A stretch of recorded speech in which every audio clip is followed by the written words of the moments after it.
Crimson Desert has showed us what a couple of boss battles look like in the game, and today we're going to be looking at 5 of them.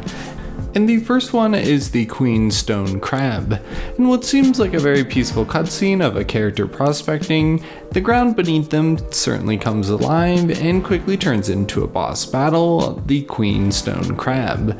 And it shows us that battles can arrive at any moment and that not everything is what it appears in the game, and it's certainly a fun take on a giant crab, and what makes this really stand out in the game is that you are freely riding and climbing the back of the crab and fighting it, hitting its weak spots, triggering a lot of different animations. I mean, there's always a lot happening on screen in Crimson Desert, and the Queen Stone Crab was one of the first boss battles that they showed off, showing us a great location and a very simple boss fight.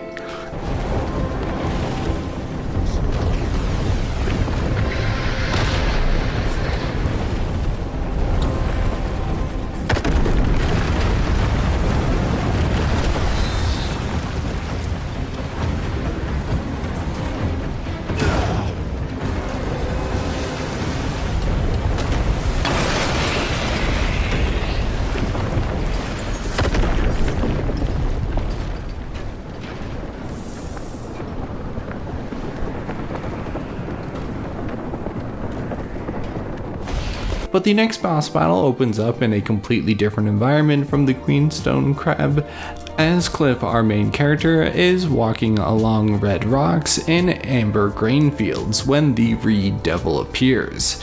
Dashing through the grain, giving exposition about his ambush on Cliff before the battle starts, this seems like a pretty standard boss battle as you're learning their movesets with cutscenes in between the battle. It all looks very good, and you can see individual blades of grass being cut when you swipe your sword in combat, so there's a lot of detail happening even in this boss battle. But again, it seems like a pretty standard boss battle where you're learning the character's movesets, and one thing to note is that this boss does get away, so I'm sure you end up fighting him a couple of times as you go through this region in Crimson Desert. Well, now that my secret has come to light, this dance shall resume some other day. Running again?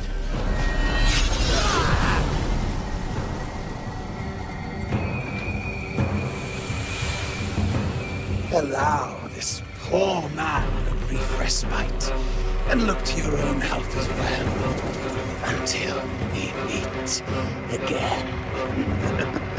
And the next boss battle seems to occur in a ruined castle as you fight Staglord. And this boss battle really shows us the combat in the game. As you trade hits and blows with the boss, you're rolling, dodging, blocking, using your array of weapons and abilities to fight Staglord.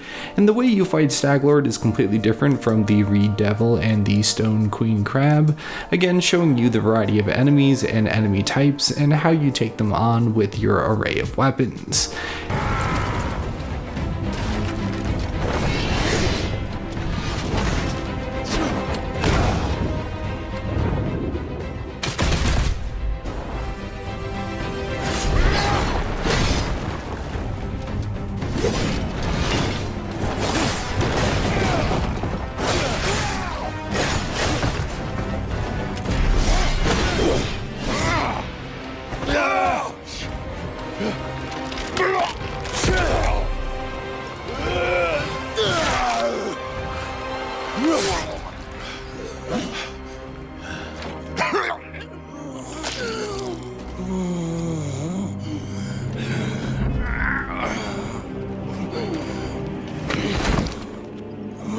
No, this cannot be. If I am no longer worthy, then who can bear such burden?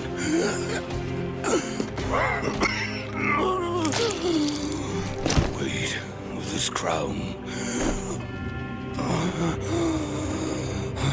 I now rule over naught but ruin. And then when you fight a boss like Hexe Marie, who appears to be a witch, you are fighting and dodging more magic attacks than swords and spears. As flocks of crows attack and disarm you, Marie also conjures up minions made of nearby objects that are there for you to fight. And there are great cutscenes that kind of fill in the gaps as you're fighting all of these different bosses.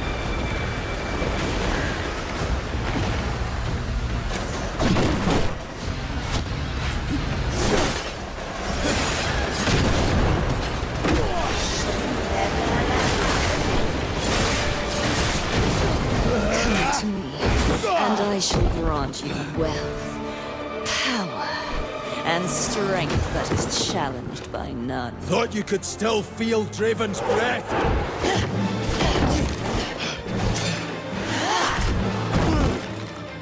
A hideous fear always dwelled deep within that child. But you are different. You are perfection. What a chilling compliment.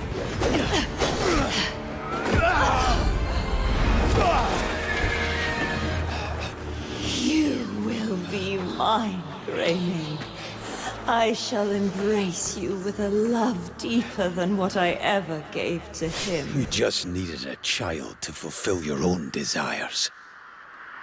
And our last boss was Whitehorn, which starts off when Cliff is fighting some bandits and they are ambushed by the White Horn, or the spirit of the mountain.